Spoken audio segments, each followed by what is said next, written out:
हिंदी हिंदी शब्द सुनते ही ऐसा लगता है जैसे हमने अपनी माँ को ही पुकारा हो, किंतु आज इस माँ की स्थिति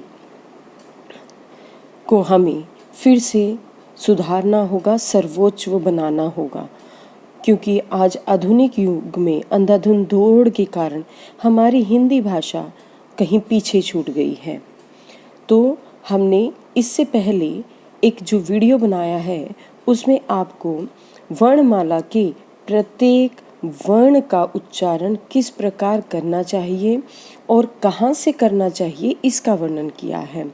आपके समक्ष चित्र में भी फिर से वर्णमाला का एक संक्षिप्त सारणी के रूप में दिखाया गया है कि किस प्रकार वह विभाजित है, किसे स्पर्श व्यंजन कहा है, किसे अंतस्थ व्यंजन, ऊष्म, आगत और संयुक्त व्यंजन।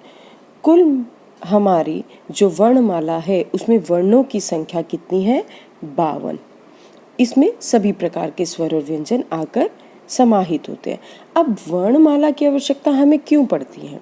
एक तो शब्दों का निर्माण करने के लिए, और दूसरा, जी हाँ बिल्कुल सही कहा, शब्दकोश का निर्माण करने के लिए। जी, अब जितना अधिक शब्दों का उच्चारण करेंगे, पठन करेंगे और उन्हें अपनी रचना अभिव्यक्ति के कौशल के माध्यम से लिखने का प्रयास करेंगे, आपका जो शब्दकोश है वो उतना ही भरपूर बनेगा, आपका वह भंडार भरता ही जाएगा।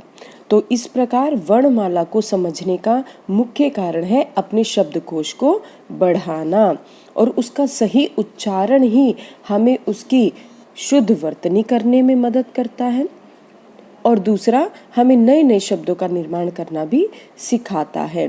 वर्णमाला के स्वर व्यंजन जब मात्राओं के साथ मिलते हैं, उन्हीं मात्राओं का भी मैं अभी आगे आपको वर्णन करूंगी।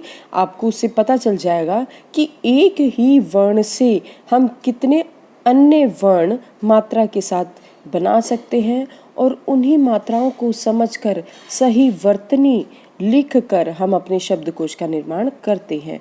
और शब्दकोश में जिसे आप डिक्शनरी कहते हैं, शब्दकोश में किस प्रकार शब्द हिंदी के शब्दकोश में ऊपर से नीचे की ओर आता है, तो उसका वर्णन हम यहाँ करेंगे।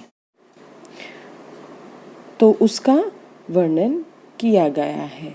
तो इस प्रकार अभी आप चित्र में देख रहे हैं कि वर्णों का उच्चारण कहाँ से और किस प्रकार किया जाता है। हमेशा आप व्यंजन का उच्चारण स्वर के रूप में करेंगे। क जमा अ क बनता है, ना कि कै, क्योंकि ए नहीं उसके साथ जुड़ा है, अ जुड़ा हुआ है। अब देखो जो शब्द को, जी हाँ विद्यार्थियों, जैसा कि आप देख पा रहे हैं हमारे समक्ष एक पुस्तक है। कुछ इसी प्रकार के शब्दकोश होते हैं जिसमें हम हिंदी के किसी भी कठिन से कठिन और आसान से आसान शब्द का अर्थ व्याख्या सहित देख सकते हैं। हम